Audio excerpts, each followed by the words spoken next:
I got so much motherfucking design on right now. Bring it down, bring it down, make it clap, bring it down, hold fast, hold down, bring it down, bitches on the line, and you know. Di sini saya akan menjelaskan materi sedikit tentang nilai dan norma konstitusional Undang-Undang Dasar Negara Republik Indonesia 1945 dan konstitusionalitas. Dalam hidup bernegara, kita tidak terlepas dari sesuatu yang namanya hukum. Tidak ada satu negara pun yang tidak memiliki hukum. Karena hukum memiliki fungsi yang sangat kuat untuk mengatur kehidupan berbangsa dan bernegara.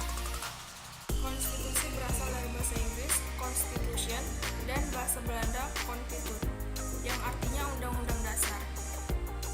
Hukum dasar dibedakan menjadi dua.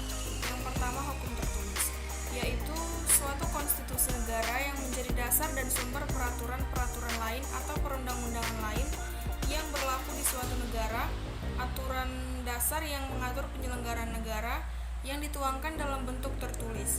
Contohnya Undang-Undang Dasar 1945. Yang kedua, hukum tidak tertulis, yaitu suatu konvensi ketatanegaraan atau kebiasaan ketatanegaraan. Yang kedua ada tujuan konstitusi. Konstitusi memiliki tujuan yang sangat penting, yaitu tujuan yang pertama yaitu untuk memberikan pembatasan sekaligus pengawasan terhadap kekuasaan politik. Tujuan ini berfungsi untuk membatasi penguasaan sehingga tidak melakukan tindakan yang merugikan masyarakat banyak. Tujuan yang kedua yaitu bertujuan untuk melepaskan kontrol kekuasaan dari penguasaan sendiri. Yang ketiga, konstitusi bertujuan untuk memberikan batasan-batasan ketetapan bagi para penguasa dalam menjalankan kekuasaannya. Hal ini bertujuan untuk memberikan pedoman bagi penyelenggara negara agar dapat berdiri kokoh. Yang ketiga ada nilai-nilai dari konstitusi. Nilai-nilai konstitusi ada tiga, yaitu yang pertama nilai normatif. Nilai normatif adalah konstitusi yang resmi diterima oleh suatu bangsa dan bagi mereka konstitusi itu tidak hanya berlaku dalam arti hukum, tetapi juga nyata berlaku dalam masyarakat atau dalam arti berlaku efektif dan dilaksanakan secara murni dan konsekuen.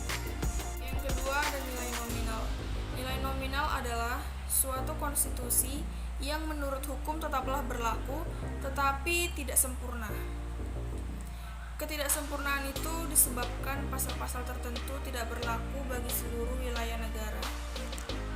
Yang keempat, perubahan konstitusi di Indonesia. Menurut Taib terdapat dua sistem perubahan sistem konstitusi, yaitu yang pertama, apabila suatu undang-undang dasar konstitusi diubah, maka yang berlaku adalah undang-undang dasar atau konstitusi baru secara keseluruhan.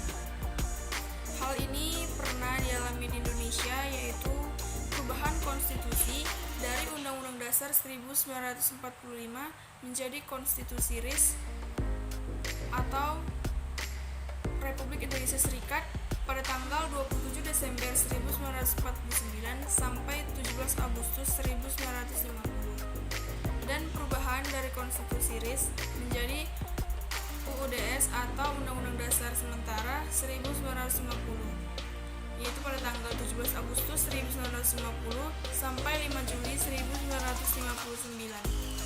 Serta dari Undang-Undang Dasar Sementara kembali menjadi Undang-Undang Dasar 1945, yaitu pada tanggal 5 Juli 1959 sampai 1999.